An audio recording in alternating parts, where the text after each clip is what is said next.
個咧就係叫 Fit Mind is Attitude。Fit Mind 就是態度啦，因為其實都係根據我哋一個研究，一個關於運動嘅研究，就知道原來瑜伽對精神健康係好有幫助嘅。瑜伽對思覺失調病人的幫助特別體現在能夠幫助他們提高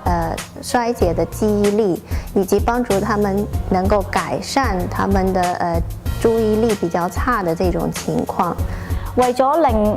思覺失調病患者啦，同埋廣大市民都有呢個信息咧，於是我哋就舉行呢個 Fit Mind is Attitude 呢個 campaign 去推呢個 Fit Mind 瑜伽俾廣大市民同埋病患者，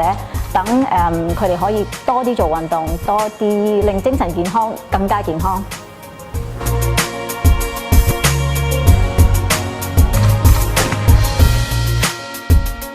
關注思覺失調，由 Fit Mind 做起，一齊嚟參加啦！